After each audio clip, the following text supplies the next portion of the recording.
Hello, everybody. Welcome to the Brazilian Jiu-Jitsu Hour. My name is Stefanos Kokis. Me, Cody Tuttle, and Michael Mihas, as always. And tonight we got Dustin Ware to talk about the Pittsburgh AGC this Saturday.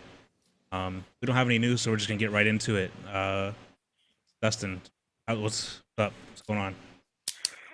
Man, not so much. I mean, I'm kind of excited. I can honestly say, this is about the 52nd or 53rd tournament that I've ran under the AGC or OGC banner over the last 7 years, and I've only been really like antsy about a couple of them over the years. And for whatever reason, this is one of them. I'm really looking forward to our first time in Pittsburgh. I think it's because it's our first event. I mean, outside of Columbus, it's our first event ever in a major city in another state. We've done them, we did one in Lexington a couple of times, but we didn't really there wasn't the buzz around it. There wasn't the hype that I think put behind it, even though I tried. But this one seems to have really gotten a hold of a lot of the people in the region, whether or not they're just hungry for another competition to come in and hold an event, or if it was just, the right time, right place. I don't really know, but I'm really excited about what's going to go down in about 36 hours. Well, that's the last big tournament in Pittsburgh was the Naga. So there hasn't really been like any big tournaments with like a big buzz around here. So it's that's probably where this is all coming from. Yeah. I mean, that's kind of what I heard, and I mean, I reached out, with some of your guys' helps. I reached out to some people early this summer, and all of them kind of said the same thing, that they're definitely wanting more, more organizations to come to the area and try to, and not just give their students or themselves the experience, but I think, and like I've done, here in Ohio, hopefully, is to highlight the talent and the skill that's there in the area. To me, that's a big reason why I started putting these tournaments on, because as I've said before, I just think, and I've always thought, there's a tremendous amount of talent in Ohio, in the Midwest, and it was never really given the proper platform, or there was never events that really, showcased those the locals. And so I wanted to try to do that, and I think hopefully this will do the same thing for Western PA and the Pittsburgh area, and hopefully maybe reach into other areas of upstate New York and whatnot. This is our first time, so right now, definitely with the numbers we see so far, I definitely think we're going to be coming back if everything goes well on Saturday. Dustin, how many states are have signed up? Right now this has been some pretty much centralized with the numbers of as far as where the competitors are from. So West Virginia, there's actually one from Kentucky. I think he has family up there, but he's like from the Cincinnati area. Ohio, New York, Pennsylvania, obviously. I did hear from a couple of guys that train out of Detroit, BJJ, Dante Leon, and a couple of guys up there. They're from Canada, but Detroit, the Michigan, Canada area there, and they had expressed a possible interest in coming down, but that was a few weeks ago, so I can't really, say for certain if they're just going to show up Saturday or not. But so I mean, definitely the tri-state area of Ohio, West Virginia, and PA, and then like I said, New York. Throw New York in there as well. There might be some from Maryland. So. One thing that I think that the tournament is going to do that you won't see immediately is that it'll allow all future competitions in the immediate area to kind of rise to a new level and, help them grow as well. You come in, you've got a great event, it's going to promote the growth of other events as well. I think that's true. I mean, I definitely think that, and like I said, I don't like to look, I don't think of myself in that way, but I definitely think anytime you have in any industry someone that's kind of not necessarily blazing a trail, but comes in and says, look, maybe we can do something a little bit differently and highlight different things and run things a different way. Maybe the people that are already there will say, you know what, we could change things up. We could do that as well. And I don't think that's a bad thing. If anything, I think we continue to build on the sport, and all the other organizations in the region kind of self-evaluate and say, well, we can help make it better, like you said. And so if anything, I hope that, we give anyone who shows up, I know Sonny reached out to me and he asked if he could bring flyers, and absolutely, I'm really supportive of wherever we go. I'm never going to try to step on toes. I'm actually, like I said, we just want to help expand and grow the sport. And so if there's a way I can use our event to help his event in October and help build his brand, then that's great. And so when I come back, I'll make sure, hopefully he'll reciprocate that, and we'll continue to try to grow each other's events. And again, it's good for the competitors, definitely good for the competitors if they have good quality competition to compete on a regular basis. Now, another thing I want to touch on, Dustin, this is there's going to be cash prizes at this, which I think a lot of people are excited about. Tell us a little bit about the structure of the cash prizes and how it's all going to be distributed and what divisions are doing it. Yeah, so we've kind of become known as an organization that is not afraid, at least in an intelligent way, to have some type of cash prize division, whether it be for some invitational type super fight or an individual super fight. This one, I wanted to do it a little bit different. I didn't want to have like an individual super fight. I mean, I guess I could have went and got some really well-known guys from Pittsburgh and threw them all together. But my thing is that we wanted to get as many people from as many schools as involved in this particular event the first time we came there. And so we being me, I decided to throw a bunch of different cash prize divisions, starting at black belt, one for brown belt, all like the open division, the open weight class, blue, purple, brown, black, female, white and blue, female, purple, female no gi, male no gi, intermediate and advanced divisions. The reason why I didn't include the white belts is, one, you have literally 7,000 white belts trying to sign up to do it, and just I want to stay clear of that. Same with beginner no gi. And then the no gi, you would just basically get a bunch of sandbaggers anyway, to be completely honest. Trying to win $150 is just not worth it, So, and I hate sandbaggers. I mean, I've called guys out at tournaments in the middle of a tournament before, called their coach out. I mean, I cannot stand it. Yeah, I think they should be killed right there at the yeah, track. I'm not shot a fan, and man. I think we should We'll stone call them them. out on the show. Straight up, off with their head. But no. So we're doing the only stipulation we have for any of the cash prize divisions is that there's at least 4 people in the division. So that's it. I mean, as long as there's 4 of you that want to jump in the open, and there's 4 purple belts that want to do it, and there's only 4, then those 4 people, and I don't have the cash prizes in front of me, the numbers, so I don't want to say what the amounts are. I can't remember, but as long as there's 4 people in the division, then the cash prize is up for grabs. So there you go. I think the total was $2,100. I know black belts was like $600. Then it was like brown belt was $400, I think, and then it stepped down like that. Nice. Now, there's for the females also, right? Is there? Yeah, absolutely. We actually, a few years ago, I think was like one of the first ones, we did a female no-gi absolute, and we had like Jessica I competed for us. I know once jumped in there, and then we had Zoila Fausto, who was at the time, she was the Bellator champion. She came down and competed. We had a couple of really, we've had Justin Duke, who's she trains with, she was obviously in the UFC. She trains with Gina Bigley down there in Richmond, Kentucky. She's competed for us before. So we've had some really good females in the past. Anna there in Morgantown. So I'm always going to continue to try to do more and more to highlight the female jiu-jitsu as well. And so obviously trying to throw the cash prize division and try to motivate more and more female competitors come out. I think, we'll probably see a good number of highly skilled females at this tournament. There was, when I say good number, if anyone that's been around the sport for a long time, good number means is there's more than like 3 or 4, to be completely honest. I mean, a few years ago, I had a student, this is probably been like 6 years ago, we went out to the Pan Ams, and she was a white belt, but you would think white belt, 113 pounds, Pan Ams, there'd be at least 30 people in her division. There were 6. This is the biggest tournament on earth. 6 white belt females. So, I mean, the sport's still growing for the female competitors, unfortunately. And so anything we can do to try to, we're not trying to just throw money at it, but at the same time, we are trying to incentivize female competitors to come out and also give them a platform just like anyone else.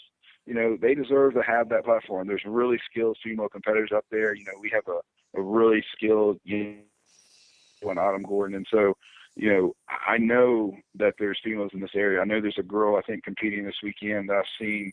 She was at the last tournament, and she trains with Evolve MMA. I think her name is Alexi. I don't know how to pronounce her name, but she's tough, and so it'd be interesting to see. Hopefully, some of the females come out.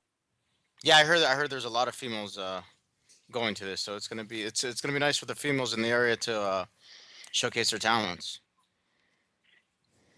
Absolutely, absolutely. Yeah, like I said, I'm really anticipating this one. I can only think of a couple that, a few days out, I'm like really. Usually, I'm kind of going through the same process the week of the tournament. This is what I do on this day, and this is what I do. But for some reason, you know, whether or not it's just because it's a new area for us, I'm really looking forward to seeing how this all plays out. We've had, behind the scenes, there's been more logistical hurdles pop its head up for this tournament than I can honestly say I've ever experienced. From Hmm. the school calling me not even about 3 weeks ago, saying, "Hey, we're going to have to cancel your tournament. You can't have it here because of construction we never told you about."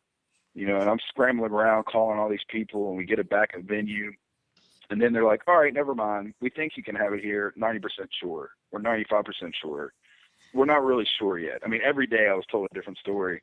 And then just as this week, I'm informed not only do they not have all the stuff I needed that I was promised in May, but they don't even know where they're going to get it from. So luckily, I was able to get a work order for the tables we needed. They're going to give me the chairs I need. If it wasn't, I can say this right now, and I'll probably say it 10 more times on Saturday.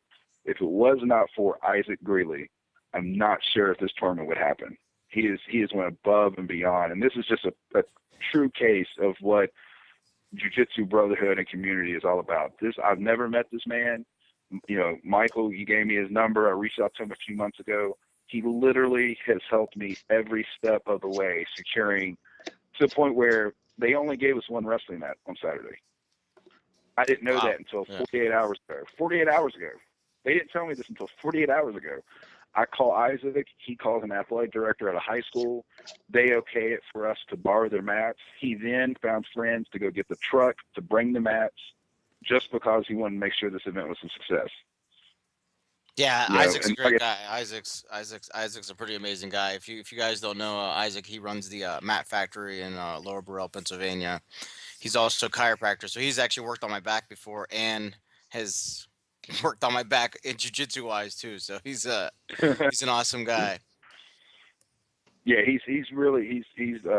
I could not be more appreciative as the work he's been more willing to do for us and help us out big time. So if this event's a success, I'll AGC will take some partial credit, but a lot of it should go to him. He's been a tremendous help thus far, just getting the logistics, helping me square that away. Because obviously I'm here in Columbus, he's there on the ground, and again, he doesn't. We're not teammates. I've never Hmm. trained with him. I've never competed against him, but just having that mutual bond in jiu-jitsu, he's willing to help me, and so that I think that just shows you what kind of sport and really what kind of relationships schools should have or different competitions should have. This is how it should be. It shouldn't always Exactly. be you only compete at this tournament, I only compete at this tournament, and you only train at this gym. And I mean, this is how it's supposed to be. And so, I know I'm blessed in that regards, and I'm extremely fortunate for making his acquaintance. So. Okay, now I also heard that there's a lot of kids signed up for this tournament. Yeah, I'm not surprised by that though, because even when we've come up to Northeast Ohio, it seems like we'd always get a huge number of kids from Northeast Ohio, but also Western PA. I know, and I don't know all the names of the people who run the schools, but I do remember the names. So, like Clarion MMA, which I can't remember for sure who is that. That's LaFay, is that who runs that's that school? LaFay. Yeah, that's Leo and Hillary Okay, LaFay. They're in the school. and they've always sent tons of kids. So I thought, well, they're obviously going to be there. But yeah, I think we have. I'm not sure. I don't have it in front of me, but I think there's like 75 kids, That's, which is a lot. that's a I lot. think that's a pretty good number. And we've the brackets are pretty much made, and I like making the brackets ahead of time. It allows me to make whatever tweaks I need to make, or reach out to parents and say, this weight class might not fit your son. What do you want us to do? Because at the end of the day, we're very customer centric, and so I want to make sure that especially for the youth competitors, we go above and beyond for the parents and the coaches, so that they know we're trying to do our best job to put on a fair and safe quality event for their child to compete in. Definitely. So Now there's no submissions from what is it, 6 to 8 years old? Yeah, so That's the 6 to 8-year-old divisions are basically positional grappling, but we definitely encourage, and I'll explain this in the rules meeting. Even if a kid, sometimes the matches can get really lopsided if the kid's just snowballing on points, and then the other kid gets frustrated. They are 6 and 8, or 6 to 8, so emotions sometimes kick in, but we still encourage. We don't let them just get them out and then hang out there. We really encourage the kids to continue to work your transitions, maybe go for positions you've never really worked before, because at that age, really having them trying to crank on some kid's shoulder, their neck, or whatever the case may be, you're really just doing more potential harm to a kid that age. And so we really think it's safer to just allow them to have that experience, get out there and get that exposure, get there on the mat, and have that feeling of just competing, but then don't have to really the risk of injury. So the 6 to 8-year-olds, are submission only. Their matches, no submissions, and their matches are 3 minutes long. So 6 to 8-year-old submission only sounds. You laugh. So my submission only tournaments, we never allow youth competitors, and yet I'll still get calls from parents that are like, "Hey, I've got a 9-year-old. He wants to do your sub only." And I'm like, "He's 9. Like, what are you serious?" Yeah, that's rolling knee bars. Yeah. Dustin, how's the tournament? What's going to start off? What divisions are going to go first? Give us a little outline of how it's going to go during the day, Saturday. Yeah. So what we do is we we open the doors at 8. Okay. So we'll have weigh-ins for the adults can weigh in anytime. They can still register. Adults can still register at the door from 8 to 11 a.m. The kids, however, they're already registered, so all they need to do is they come and check in between 8 and 9:30. They just check their weight because we've already made the brackets, and we give all the kids about a 5-pound leeway because the brackets are spaced out based on the information I was given.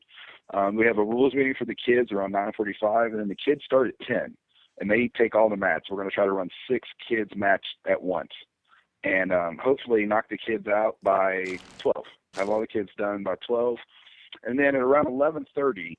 So weigh-ins will be done at 11 for all the adults. And around 11:30, you may have seen we've posted report times. And so at 11:30, we're going to go ahead and ask that all the black belt competitors, brown belt competitors, purple belt open competitors, blue belt open competitors, to go ahead and bring their cards to what's the bracketing table, the central bracketing table. And there'll be a banner up that says, bracketing table. They'll bring their cards to that ring, and then we'll start making those brackets.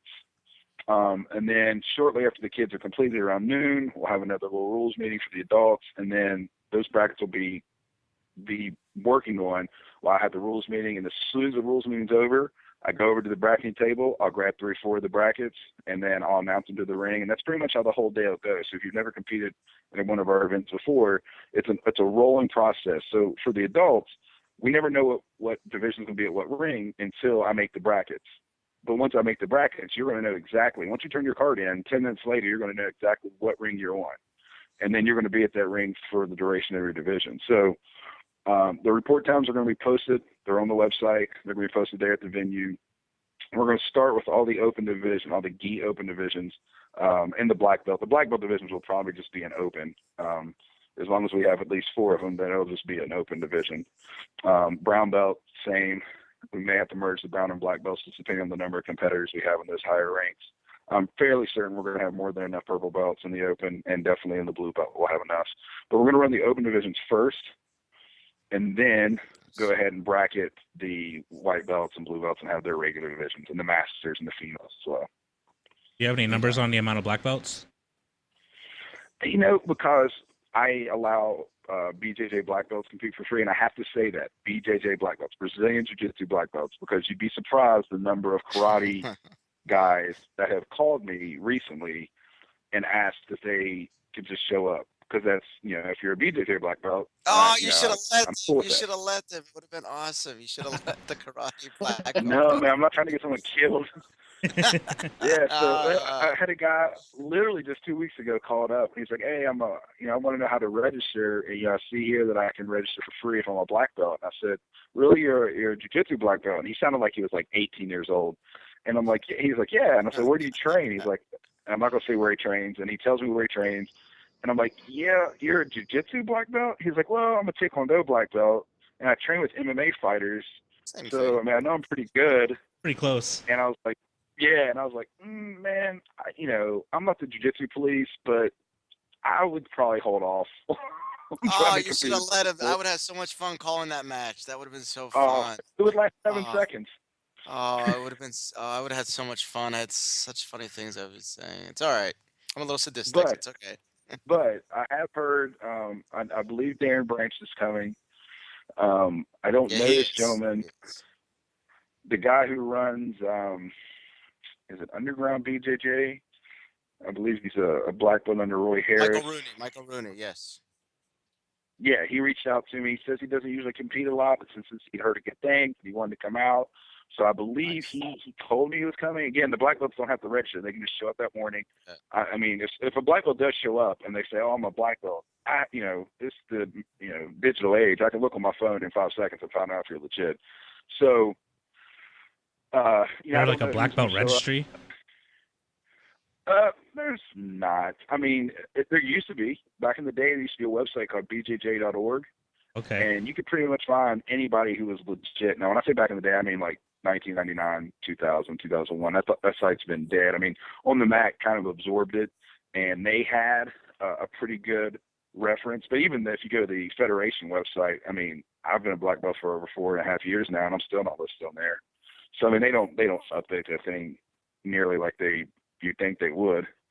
But so there's not really a registry. You just got to hopefully do some digital homework and see what you find out. But that said, I guess there's another gentleman Isaac said he knows a black belt who may be competing. I don't know his name. He trains with Isaac. And then Cameron Knight is supposed to be competing. So there's a handful. Nice. So we'll see if everybody shows up. So Cam Knight's coming up from Huntington.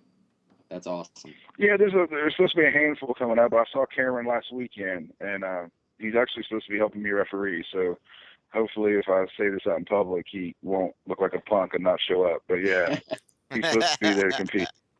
That'd Well, be good. awesome. Cameron Good. compete. Yeah. He's Nice. man, he's awesome. He really is. Man, but it'd still be nice Yeah. to see a Taekwondo black belt just step in there. That would have been a Taekwondo black belt go against Cameron. That would have been I would have loved to call Man, that match. I Cameron had one MMA fight, and I gotta find. I saw the weigh-in picture for it a long time ago. I think I probably still have it on my computer somewhere. It was comical. The guy that he fought, like, I think he said like he felt sorry for the guy after he had him mounted, and punched him a couple times. So I gotta find. Well, if you want to, what's funny about his first MMA fight is he went the next day, I believe, and won a super fight in grappling, like in Morgantown or something. Yeah, it was. Yeah, he fought on a Friday. He fought down there. Yeah, and then he fought him down in like Ashland, Kentucky or something.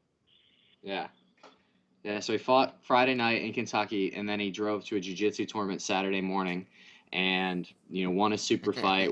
I think he was a purple belt at the time, and he won some some no-gi matches, some purple belt matches, and yeah. Well, my black belt money is on Mr. Darren Branch, CLE in Cleveland. That's who I'm putting my my money on. I gotta go with my homie up in Cleveland. I gotta go with my homie up in Cleveland. You can't go wrong with DB. You still should have set up that Pittsburgh versus Ohio challenge. Man, Stephanie, you have no idea. I had no clue that Cleveland and Pittsburgh were playing on Sunday. I mean, that's how oblivious I am. I've watched college football. I don't pay much attention to the pros.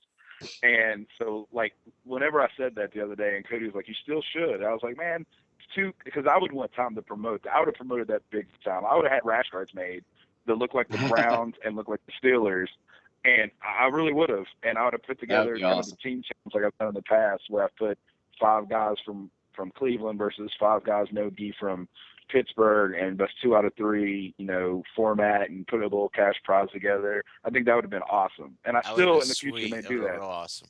Yeah. Well, they play again. They play twice in a year. Nice. I think they play in December. I don't know when they play again. I think December. I'm not sure. Yeah. Maybe hold a random special event. Help me. Yeah. Sorry. I gotta keep up with my football. Sorry. I watch too much jiu-jitsu. There hasn't even been jiu-jitsu on lately, I don't think. But we get a lot of jiu-jitsu live this Saturday in New Kensington. Yeah, well, give Upstate. us the exact address and everything, Stephanie. You got all the addresses there? You have it, Darren? Uh, I know it's a weird. It's like 3500 or 3440 7th Street Avenue. I've never seen anything like that before. It's like 7th Street Avenue Road or something weird. But no, I don't have it in front of me. I'm going off memory. Now it's a college campus. Is that what it is? It's a college. They Yeah, so branch it's at campus. the Kensington, this like satellite campus there, and it's in their athletic gym or athletic building. I know there's been construction on campus. Keep that in mind. I'm pretty sure parking is fine because school is back in session. However, it's like a satellite college, so there's no campus housing, but there should be plenty of parking. So just kind of keep that in mind. But as far as what all construction is still going on the campus, I can't say for certain. So just kind of keep that in mind when you're on your way up there. The campus doesn't look extremely large, but then again, like I said, I've never been there. But I'll post just like I have been doing in recent events. Tomorrow when I get there at 7, I'll take a picture outside the building so you can and I'll post it on our Facebook page so people can kind of see, okay, this is where I need to go in tomorrow. And then I'll take a picture inside just so people kind of see what we have and how it's going to be set up and confused, whatnot. Yeah, just remember it's Pittsburgh, so there's traffic everywhere and construction everywhere. I have the address right here. There's a lot of traffic. So the address is 3550 7th Street Road, New Kensington, PA 15068. Where we'll be at the athletic building. And we're gonna be telecasting all the advanced matches, all the open weight matches, and even the matches that we're not commentating, like kids matches. We'll probably have a camera on them still, so there'll be a live feed. So you should be able to. We're gonna try and do what? We're gonna try to do stuff. Try to get like a wide shot of all the mats. Like the first couple mats, we'll do something like that when we're not commentating. Yeah, we'll figure something out. I was thinking maybe if we get there in time for the kids. So our schedule is looking like this. I should get there about 11 with my guys and be set up.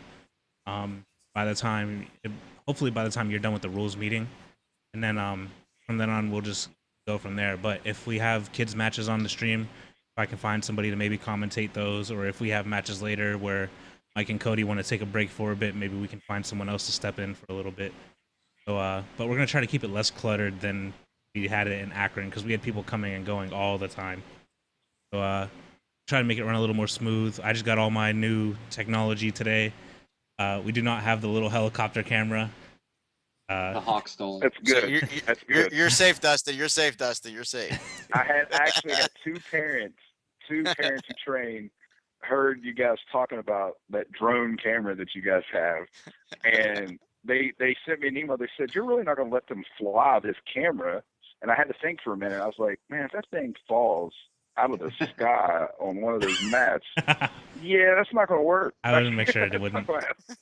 We are thinking about. See, the problem is We're just trying to be groundbreaking. but there's gravity involved. Yeah. We are trying. We might do something like Pride used to do with the ref cam. If the refs were willing to wear a headset and get the GoPro, so. Yeah, they can wear the GoPro. The GoPro sweet too. What we're thinking of. Yeah. All right. I think is that everything? Yeah, that's good. Let's. I'm excited. Let's do this. Let's forward the clock. Yeah, I'm really excited. I want to thank you guys again.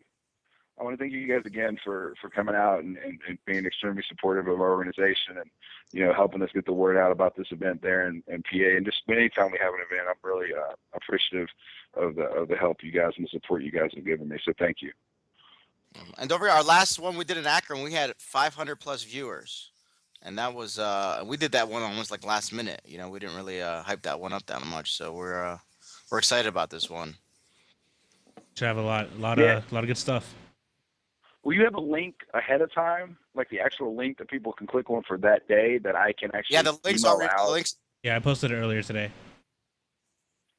You sent it out earlier today? Yeah, it's on our. It's the link right before the one for tonight's show. Okay. We'll say the Pittsburgh or the Steel City Grappling Challenge, I think. Okay, I'll send it out in a mass email tomorrow. I have about 4,200 people on that list, so I'll send it out tomorrow there's and then I'll post it too, up on our Facebook. Yeah, so and it's counting down to when we're supposed to start. So. Awesome. Okay. Awesome. All right, Dustin, we're gonna see you Saturday, buddy. Good luck.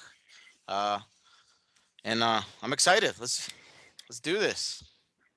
All right, man. I'll see you guys then. Thanks a lot. Yeah, have a good night. All right. You too.